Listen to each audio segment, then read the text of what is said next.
अब आप सोचिए, इस देश के साथ अगर आत्मनिर्भरता की इसी परिभाषा में इस देश को रखा जाएगा तो क्या होगा।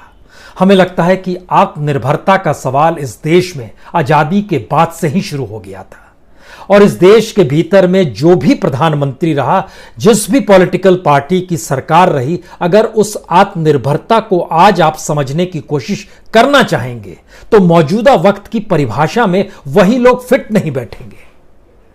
आत्मनिर्भरता का मतलब तो यही था कि यह देश अपना पेट खुद भर सके। इस देश के भीतर में हर प्रोडक्ट का उत्पादन इतना ज्यादा हो कि वह ना सिर्फ अपने नागरिकों का पेट भर सके बल्कि दुनिया के बाजार में अपने प्रोडक्ट को भेज सके और वहां से भी वो कमाई कर सके। इतना ही नहीं, इस देश के भीतर में इतनी बड़ी तादाद में रोजगार पैदा हो जाए जिससे ये देश को बाहर टकटकी लगाने की जरूरत ना पड़े।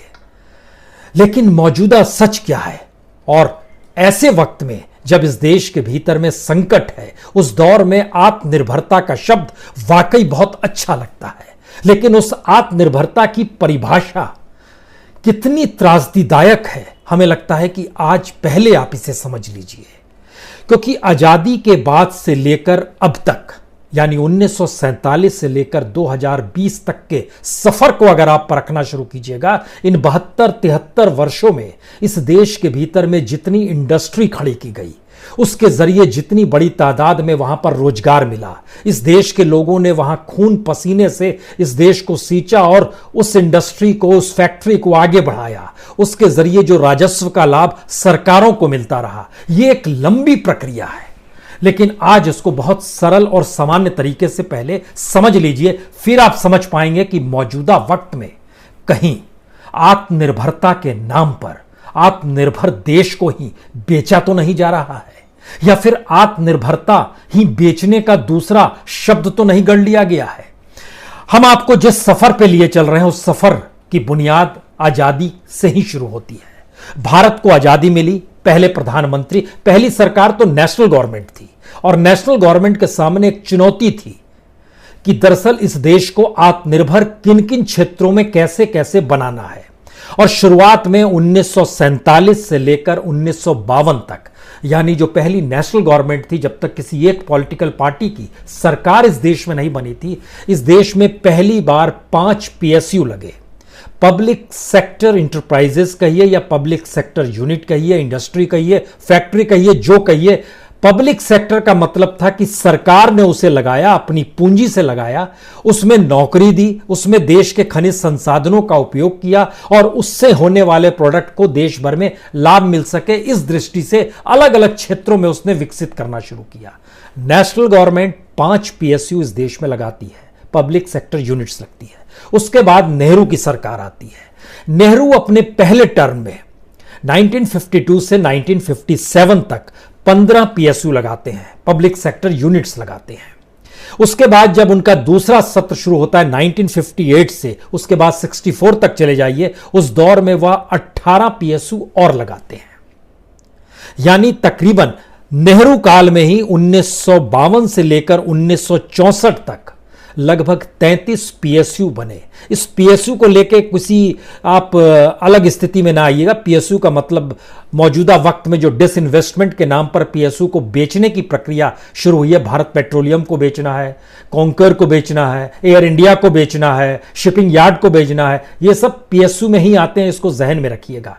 और इनको एक वक्त कैसे बनाया गया और मौजूदा वक्त में जो बेचने की प्रक्रिया है, इसके मतलब क्या है यह भी समझिएगा। नेहरू काल में लगभग 33 पीएसयू इस देश के भीतर बने, जो अलग अलग क्षेत्रों से जुड़े। लाल बहादुर शास्त्री बहुत कम वक्त के लिए रहे, सिर्फ 2 साल के लिए रहे, लेकिन इस 65-66 के बीच में भी 8 पीएसयू लाल बहादुर शास्त्री ने भी अपने तौर पर इस देश के निर्माण में लगाया। उसके बाद इंदिरा गांधी का काल शुरू हुआ 1967 से। अगर आप लेते हैं तो 1967 से 1977 तक, इमरजेंसी खत्म होने तक की स्थिति में, इस 10 बरस के भीतर में लगभग 47 पीएसयू लगे। इतना ही नहीं, सिर्फ इमरजेंसी पीरियड में 1975 से लेकर 77 के बीच में भी इस देश में पीएसयू 14 लगे थे। आपके जहन में आना चाहिए इंदिरा गांधी ने उस पीरियड में कौन से 3-4 महत्वपूर्ण पीएसयू लगाए थे। कोल इंडिया उसी पीरियड में एनटीपीसी, उसी पीरियड में एनएचपीसी, उसी पीरियड में सेल, उसी पीरियड में, ये सब उसी पीरियड का हिस्सा है। उसके बाद 1977 से 79 में जब मोरारजी देसाई की सरकार थी, जनता पार्टी थी, उन्होंने भी 9 पीएसयू लगाए। उन्होंने ऑयल इंडिया और गेल को लगाया अपने वक्त में। इंदिरा गांधी दोबारा लौटी तो 80 से 84 इन 4 बरस में उन्होंने 18 पीएसयू लगाए। इस 18 पीएसयू में अपने अपने तरीके से जो भी काम हो रहे थे, इन सारी परिस्थितियों को रोका नहीं गया। और 84 के बाद जब राजीव गांधी आए, राजीव गांधी के पीरियड में 16 पीएसयू लगे, 1984 से लेकर 89 तक के बीच में अगर आइएगा। उसके बाद वीपी सिंह ने भी 2 पीएसयू लगाए। उसके बाद पीवी नरसिम्हा राव का दौर इसलिए महत्वपूर्ण है क्योंकि इसी दौर में पहली बार इकोनॉमिक क्राइसिस इस देश में ऐसे भयावह तरीके से आया कि पहली बार डिसइन्वेस्टमेंट शब्द इजाफा हुआ। डिसइन्वेस्टमेंट के जरिए पीएसयू को बेचा जाए, उनकी शेयर्स को बेचा जाए, उनको मर्ज किया जाए। ये सारी स्थिति, सारी फिलॉसफी 91 में निकल कर आई जब भारत में इकोनॉमिक रिफॉर्म हुआ। एक तरफ पीवी नरसिम्हा राव डिसइन्वेस्टमेंट भी कर रहे थे, मनमोहन सिंह उस समय उनके फाइनेंस मिनिस्टर हुआ करते थे, लेकिन उसके बावजूद भी पीवी नरसिम्हा राव के काल में 14 पीएसयू लगे। हम आपको बताएंगे उस पीरियड में डिसइन्वेस्टमेंट भी किस रूप में कैसे हुआ था। उसके बाद यूनाइटेड फ्रंट की गवर्नमेंट जिसमें देवेगौड़ा आए और देवेगौड़ा के बाद आई कि गुजराल आए, उस पीरियड में भी 3 पीएसयू लगे। उसके बाद अटल बिहारी वाजपेयी की सरकार आई। अटल बिहारी वाजपेयी के सरकार में भी 17 पीएसयू लगे। उनके दौर के 1-2 पीएसयू अगर आप याद करना चाहेंगे, उसमें एक बीएसएनएल भी है जो मौजूदा मोदी सरकार खत्म कर चुकी है, बेचने पर उतारू हुआ है। आईआरसीटीसी भी जो कैटरिंग का है, रेलवे से जुड़ा हुआ, वह भी उसी पीरियड में बना था। यह सारी परिस्थिति बतलाती है कि उसके बाद जब फिर दोबारा मनमोहन सिंह फाइनेंस मिनिस्टर के बाद अब प्राइम मिनिस्टर होकर लौटते हैं तो अपने 2005 से 2009 पहले यानी 2004 से 2009 तक के बीच में 23 पीएसयू लगाते हैं। और सही मायने में भारत 2009 के बाद से स्थिति भारत की बिगड़ी है। 9-10 के बाद से यहां की इकोनॉमिक सिचुएशन बिगड़नी शुरू हुई, जो मौजूदा वक्त में किस रूप में आकर खड़ी है, इसका खांचा इस पीएसयू लगाने के साथ अब पीएसयू बेचने की परिस्थिति में चले जाइए और जरा सोचना शुरू कीजिएगा कि किस किस सरकार ने पीएसयू को बेचा भी है। उसके क्योंकि 91 से ही शुरुआत होती है, तो जो एक्वायर किया गया या जिसको बेच दिया गया या जिसको प्राइवेट सेक्टर को दे दिया गया, उसमें अटल बिहारी वाजपेयी के दौर में 7 पीएसयू थे। मनमोहन सिंह के पीरियड में 3 पीएसयू थे और मौजूदा वक्त में मोदी गवर्नमेंट के पीरियड में ये 16 पीएसयू है। इन 16 पीएसयू में 2017 में 6 पीएसयू बेचे गए, 2018 में फिर 6 बेचे गए, 2019 में 1 बिका, 2020 में स्थिति नाजुक है। कुछ नाम है जिसको मर्ज किया जा रहा है, जैसे निप्को है, टेहरी है, एमटीएनएल है, बीएसएनएल है, और एक लंबी फहरिस्त है 2020 की जिसमें एयर इंडिया है, बीएसएनएल है, कॉन्कर है, शिपिंग यार्ड है। ये सारे एक और सारी चीजें बताती है कि बीएसएनएल भी उसमें आएगा, जो भारत पेट्रोलियम है वह भी उसी में आएगा। लेकिन इसके ठीक पैरेलल में जो बेच दिया गया पूरे तरीके से, वो मौजूदा वक्त में मोदी सरकार में 23 ऐसे पीएसयूज हैं जिनको टोटली डिमोलिश कर दिया, बेच दिया गया। अगर इसमें पहले चले जाइएगा तो 2002 में पूरी तरीके से mining and allied machinery corporation limited Vajpayee सरकार ने बेचा था। मनमोहन सिंह सरकार ने एयर इंडिया से जुड़ी हुई 3 कंपनियों को मर्ज किया था अलग अलग तरीके से, कुछ को शेयर्स भी बेचे थे। इसमें आईएएल एयरपोर्ट सर्विस है 2010 में, इंडियन एयरलाइंस है जिसको मर्जर किया गया एयर इंडिया में 2011 में, उसके बाद 2012 में एयर इंडिया कार्गो को बेचा गया। ये मनमोहन सिंह के पीरियड में। लेकिन मोदी गवर्नमेंट में 23 ऐसे पीएसयू हैं। अब इसके बाद सवाल है कि मौजूदा वक्त में हम इसका जिक्र क्यों कर रहे हैं? इसलिए जिक्र कर रहे हैं क्योंकि मौजूदा क्राइसिस के वक्त में सरकार ने यह ऐलान कर दिया कि अब हर फील्ड में प्राइवेट सेक्टर आ सकता है और पीएसयू की भूमिका और प्राइवेट सेक्टर की भूमिका अब साथ साथ चलेगी।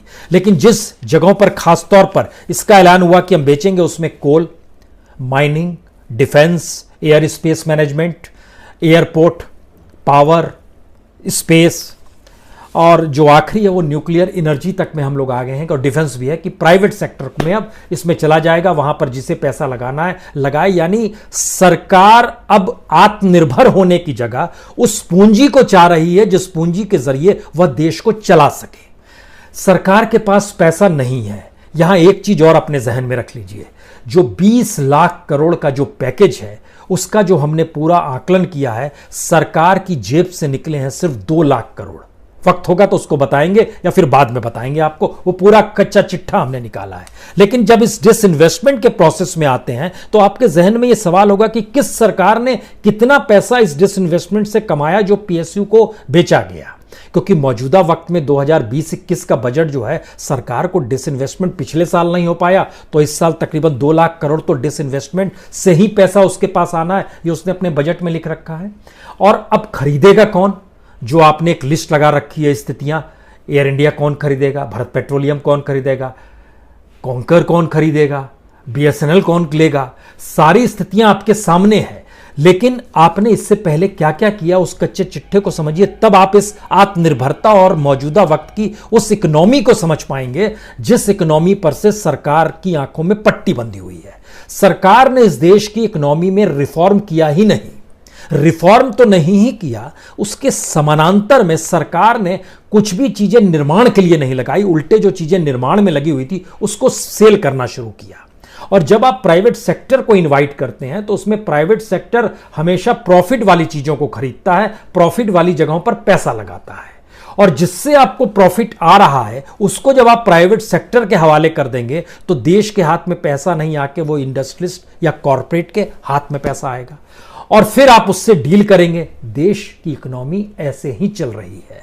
ये कहने की बात है किसान और मजदूर, ये मुखौटा है, चेहरा कॉरपोरेट और इंडस्ट्रियलिस्टों का ही है, यह भी बताया जाएगा। लेकिन डिसइन्वेस्टमेंट शब्द जिस शख्स ने इजाद किया वो पीवी नरसिम्हा राव का दौर था। मनमोहन सिंह फाइनेंस मिनिस्टर थे उस दौर में। पहले 5 साल में 9,660 करोड़ रुपए डिसइन्वेस्टमेंट करके पीवी नरसिम्हा राव सरकार के पास आए थे। उसके बाद यूनाइटेड फ्रंट गवर्नमेंट में भी 1,289 करोड़ रुपए डिसइन्वेस्टमेंट के जरिए आए थे।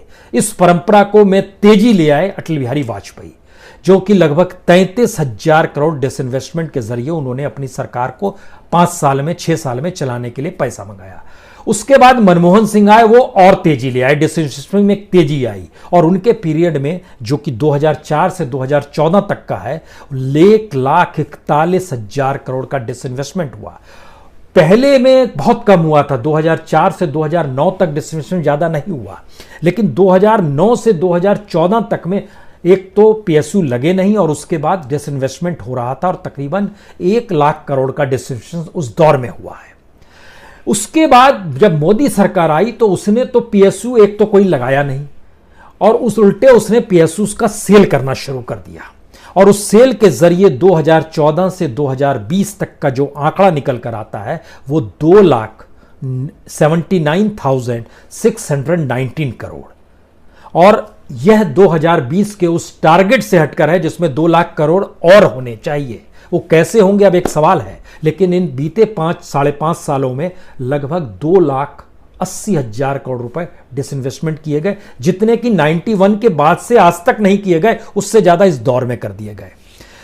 सवाल इसके आगे और भी है, अगर ये सारे पीएसयू को जोड़िएगा तो 195 पीएसयू लगभग आजादी के बाद से भारत में क्रिएट हो गए। मौजूदा वक्त की स्थिति क्या है यह समझ लीजिए। महारत्न में 10 पीएसयू है, उस 10 में भी बीपीसीएल भारत पेट्रोलियम है और कोल आता है। इन दोनों को सरकार बेचने की तैयारी में, कोल को प्राइवेटाइज करना चाहती है, भारत पेट्रोलियम को बेचना चाहती है, जो कि महारत्न में आते हैं। महारत्न सबसे ज्यादा मुनाफा देता है। उसके बाद की कैटेगरी है नवरत्न। नवरत्न में 14 पीएसयूज आते हैं, उसमें एक कॉन्कर भी है जिसको सरकार बेचना चाहती है, उसमें एक एससीआई भी है जो कि शिपिंग कॉरपोरेशन ऑफ इंडिया है, उसको भी सरकार सेल करना चाहती है, डिसइन्वेस्टमेंट करना चाहती है। यानी महारत्न में से भी सेल, नवरत्न में से भी सेल। इसके बाद जो मिनी रत्न है, इसमें तो सरकार क्या क्या सेल करेगी वो दूर की बात है। उसमें लगभग 63 कैटेगरी 1 में आते हैं, 15 कैटेगरी 2 में आते हैं, उसमें बीएसएनएल भी आता है, उसमें एयरपोर्ट अथॉरिटी ऑफ इंडिया भी आती है। अब आप समझिए कि क्या स्थिति है जो आत्मनिर्भरता की परिभाषा इस दौर में बदल गई। सरकार ने जानकारी दी कि अब हम बहुत जगहों पर जब बेचेंगे और चीज़ों को, हमें तो पैसा चाहिए और उस पैसे चाहने की स्थिति में हम शुरुआत करते हैं एयरपोर्ट से ही। 6 एयरपोर्टों को जो बेचा जाएगा उससे लगभग 2,300 करोड़ रुपए आएंगे, जो कि एयरपोर्ट अथॉरिटी ऑफ इंडिया के पास जाएंगे। हमने भी सोचा वो कौन कौन से एयरपोर्ट होंगे, लेकिन जब उससे तो जानकारी अभी तक सरकार ने बताया नहीं है। इसके अलावा जो 6 एयरपोर्ट हैं वो पीपीपी मॉडल से चलेंगे और उसके जरिए सरकार को लग रहा है कि 10,700 करोड़ रुपए उसको मिल जाएंगे, यानी कुल मिला के लगभग 13,000 करोड़ रुपए उसको मिल जाएगा। जो एयर इंडिया अथॉरिटी के तहत जो स्टेट रन चलते हैं उसमें अमृतसर एयरपोर्ट है, उसमें वाराणसी एयरपोर्ट है, प्रधानमंत्री की कॉन्स्टिट्यूंसी है। अमृतसर, वाराणसी, भुवनेश्वर, इंदौर, रायपुर और त्रिची यानी तिरुचिरापल्ली, ये 6 एयरपोर्ट बिक सकते हैं। सरकार ने कोई ऐलान नहीं किया, लेकिन एयरपोर्ट अथॉरिटी ऑफ इंडिया के मार्फत यही चल रहे हैं और यही 6 एयरपोर्ट ऐसे हैं जिनके जरिए 2,300 करोड़ कमाने की बातें हो रही हैं। लेकिन सवाल है कि एयरपोर्ट अथॉरिटी ऑफ इंडिया के अधिकारियों से अगर आप बात कीजिएगा कि जनाब स्थिति है क्या, उसके भीतर जब संकट की स्थिति यह है कि इस 2 महीने में लॉकडाउन के बाद तो एक तो स्थिति ऐसे ही बिगड़ गई है, कुछ नहीं चल पा रहा है। दूसरी स्थिति यह आ गई है कि सैलरी देने के लिए पैसा नहीं है। जो सब version of airport change charges जो होते हैं, एयरपोर्ट चार्जेस होते हैं, वो देने के लिए पैसा नहीं है। जो फ्यूल टैक्सेस पे रिलैक्स और चाहिए, अब रिलैक्सेशन और चाहिए, जो अलग से ड्यूज थे वो और चाहिए। यानी स्थिति ऐसी बन रही है कि 2020-21 की स्थिति तो नाजुक है। अगर इस स्थिति को हम लोग एक लिहाज से देखें कि यह संकट काल बना रहेगा तो 2021-22 का जो बजट होगा एयर इंडिया का, उसमें लगभग 46,000 करोड़ से ज्यादा कर्ज में वो और डूब चुकी होगी। यानी मौजूदा वक्त में जब कहा जाता है कि 60,000 करोड़ का घाटा नुकसान एयर इंडिया के साथ है और उसको सरकार अब बेचने के लिए कहा जा रहा है 50,000 करोड़ में भी बेच देगी, कुछ बैलेंस अपने तरीके से मैनेज कर लेगी, यह एक स्थिति है। तो अब वो 1 साल बाद वो बिकने की स्थिति में तो हो नहीं सकता, संभव नहीं है। 1 लाख करोड़ से ज्यादा का नुकसान होगा। अब इतने नुकसान के साथ इस बैलेंस शीट के साथ कौन सी कंपनी लेगी, ये दूर की बात है। यानी आत्मनिर्भरता की स्थिति में पहली बार हर वो फील्ड, खासतौर से कोयला खादान, जिसमें भारत के डायरेक्ट और इनडायरेक्ट वे में जो मजदूर जुड़े हुए हैं वो देश के सबसे ज्यादा बड़ी तादाद में माइनिंग से ही जुड़े हुए हैं, वहां भी चीजें प्राइवेटाइज कर दी गई और प्राइवेटाइजेशन की दिशा में बढ़ गया। उसके पैरेलल में क्या किया गया है कि अब हम 50 नए कोल बॉक्स बनाएंगे। उसके साथ यह किया गया है कि जो गवर्नमेंट मोनोपोली खत्म हो जाएगी और अब कॉमर्शियल माइनिंग हर जगह शुरू हो जाएगी और इसके जरिए जो 500 माइनिंग ब्लॉक्स ऑक्शन किए जाएंगे और बॉक्साइट और कोल बॉक्स को जो मिला दिया गया है, इसका मतलब है कि सरकार के हाथ पांव फूले हुए हैं। उसे समझ नहीं आ रहा है कि कैसे चीजें एक लगातार में सेल कर दें। यह स्थिति ही रिफ्लेक्ट करती है उस 20 लाख करोड़ के भीतर में। अगर आत्मनिर्भरता की स्थिति इस देश के भीतर में इतनी घातक हो चली है, जहां पर चीजें बेचने पर ही आपके सामने कोई रास्ता निकल कर आ रहा है, तो इस डॉक्यूमेंट्स के भीतर के डॉक्यूमेंट्स आपको हम बताते हैं कि हमें लगता है 20 लाख करोड़ के भीतर के कुछ हिस्से को देख लीजिए, जिससे आप इस देश की हालत को समझ पाएंगे और बड़े पारदर्शी तरीके से समझ पाएंगे। सरकार ने कहा कि जो उनके पास राशन कार्ड नहीं है, जो माइग्रेंट लेबर हैं, उनकी तादाद बताई गई 8 करोड़। इन 8 करोड़ को 2 महीने तक 5 किलो अनाज और 1 किलो चना दिया जाएगा 2 महीने, और इनके लिए खर्चा निकाला गया 3,500 करोड़, 3,500 करोड़। अब सवाल यह है कि एक प्रवासी मजदूर के हिस्से में कितना पैसा आएगा और उसको जो दिया जा रहा है 5 किलो अनाज और 1 किलो चना एक मेंबर को, उसके हिस्से में क्या आ रहा है जरा ये देखिए। 3,500 करोड़ रुपए अगर 8 करोड़ लोगों में अगर आप बांटते हैं तो हर के हिस्से में 438 रुपए आते हैं। 438 रुपए अगर हर हिस्से में आएंगे, जो कि 2 महीने का बजट है, तो उसको अगर आप 2 हिस्सों में अगर आप बांट देंगे तो आपको 438 को 2 हिस्सों में बांटना होगा। 2 हिस्सों में बांटने का मतलब है कि लगभग 215, 3, 15, 217 रुपए या 219 रुपए, 218 रुपए 60 पैसे टोटल आ रहे हैं। तो मानकर चलिए 219 रुपए आ रहे हैं। 219 रुपए पर मंथ एक माइग्रेंट मजदूर के हिस्से में आएंगे, जिससे उसको दिया जा रहा है 5 किलो अनाज और 1 किलो चना। अब सवाल है कि जो अनाज की कीमत है, अगर राशन दुकान में चले जाइएगा तो वहां चावल और गेहूं 2 और 3 रुपए है, लेकिन अगर हम ये मान लें कि उस सब्सिडी को सरकार यहां पर नहीं भी दे रही है और 3,500 करोड़ के साथ उसने जोड़ दिया है, तो 219 रुपए में 5 किलो अनाज और 1 किलो चना तभी आएगा जब चावल की कीमत प्रति किलो 30 से 35 रुपए होगी। अगर 30 रुपए आप जोड़ते हैं तो 150 रुपए ये हो गए, बाकी बचे 69 रुपीज। 69 रुपीज में 1 किलो चना खरीद लीजिए।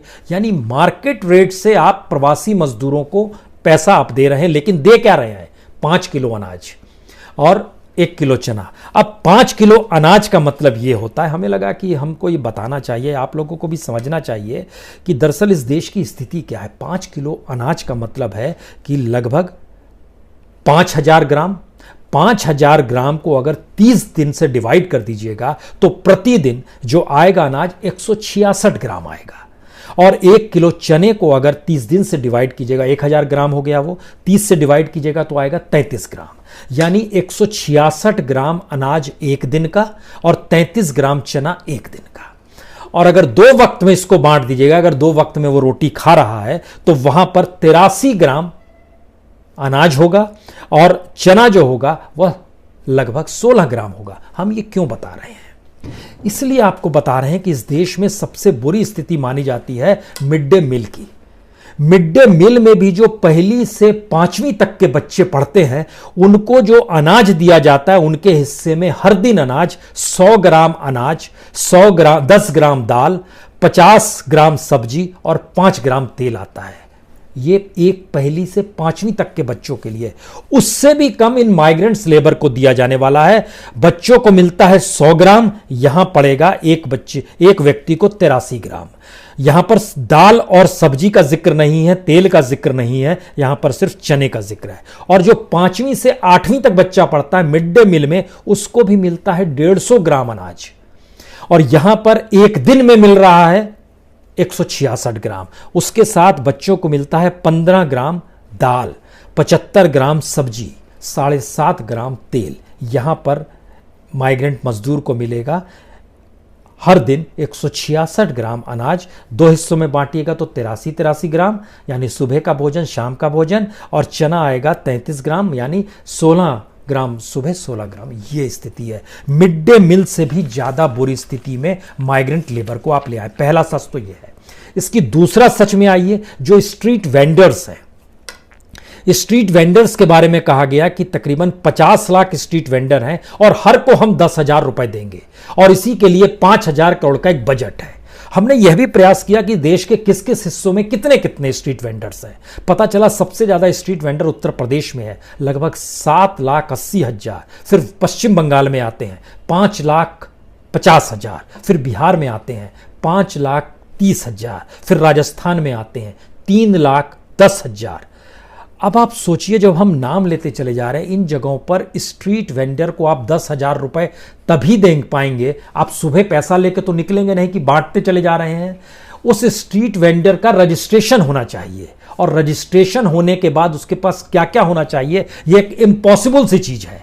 उसको पास बैंक अकाउंट होना चाहिए, उसके पास पैन कार्ड होना चाहिए, उसके पास आधार कार्ड होना चाहिए, उसके पास अपनी लोकेशन का एक एड्रेस होना चाहिए। रेड़ी ठेली वाला मोहल्ले में निकला और उसका एड्रेस क्या होगा ये तो खुदा जाने।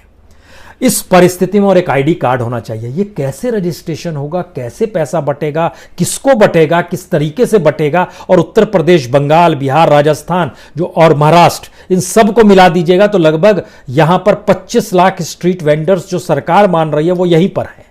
तमिलनाडु में लगभग 2,80,000 हैं, आंध्र प्रदेश में 2 लाख, वो अलग हिस्सा आ गया। लेकिन 5 ही राज्य ऐसे हैं जहां पर आधे से ज्यादा स्ट्रीट वेंडर्स आ गए। और उसमें भी उत्तर प्रदेश, बिहार, बंगाल, राजस्थान में कितने लोग पढ़े लिखे हैं? कैसे उनके साथ आप पैन कार्ड बनाएंगे? क्या करेंगे आप? इसका कोई आइडिया नहीं है। और आखिरी बात, मनरेगा, जिस मनरेगा का जिक्र हुआ है, जिस मनरेगा को सरकार खत्म करना चाहती थी 2014 में, सहयोग से वही जीवन दान बन के आया है। और जो 40,000 करोड़ रुपया उसको दिया जा रहा है, फैक्ट यही है कि असल में सबसे पॉजिटिव काम मनरेगा में ही हो रहा है। वहां पर ही आप काम दे पा रहे हैं, ये एक फैक्ट है, इससे इनकार नहीं है। लेकिन इस साल जब बजट रखा गया तो मनरेगा का जो पिछले साल का बजट था वो तकरीबन 71,000 करोड़ था, 71,000 करोड़ था। इस बार उसको घटा के 61,000 करोड़ कर दिया गया था, 10,000 घटा दिया गया था। अब आप 40,000 दे रहे हैं तो 1 लाख करोड़ तक की स्थिति आ रही है। अच्छी बात है, लेकिन जरा सोचिए क्या विजन है। बजट तो फरवरी के महीने में आया था और मनरेगा का बजट पिछले साल की तुलना में 10,000 करोड़ पहले ही कम कर दिया गया था।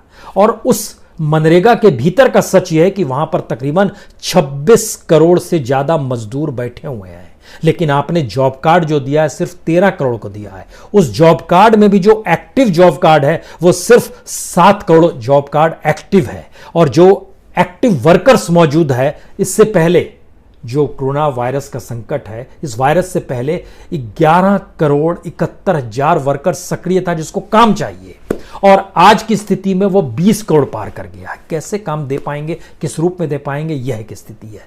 हमें लगता है कि अब ये सारी परिस्थिति समझने के बाद अब आपको ये समझना चाहिए कि ये जो 20 लाख करोड़ का खेल था, दरअसल ये 20 लाख करोड़ का खेल नहीं था, 2 ही लाख करोड़ का खेल था। हमें लगता है ये हमको अगले हिस्से में आपको बतलाएंगे। 2 बातें बड़ी महत्वपूर्ण अब समझ लीजिए। ये सिर्फ सरकार ने 2 लाख करोड़ खर्च करके 20 लाख करोड़ का जो भभका क्रिएट किया है उसका मतलब क्या है, एक। दूसरा, मौजूदा वक्त में सबसे बुरी स्थिति, इससे पहले की परिस्थितियों में जो सबसे मजबूत स्थिति थी वह आरएसएस की हुआ करती थी। तो अगली बार जब हम आपसे मिलेंगे तो इन 2 बातों पे चर्चा करेंगे, कल ही करेंगे आपसे, कि देखिए इस देश की स्थिति क्या है, 20 लाख करोड़ का ओरिजिनल मतलब क्या है और संघ गायब कहां है। बहुत बहुत शुक्रिया, बहुत बहुत शुक्रिया। सिवाय इस बात को जहन में रखिएगा कि आत्मनिर्भरता की परिभाषा आप ना बदल दीजिएगा। आत्मनिर्भरता का मतलब आत्मनिर्भरता ही रखिएगा, खुद को बेचने को ही आत्मनिर्भरता मत मानिएगा, जिस लिहाज से आत्मनिर्भरता शब्द को बेचा गया और देश को बेचा जा रहा है। बहुत बहुत शुक्रिया, बहुत बहुत शुक्रिया।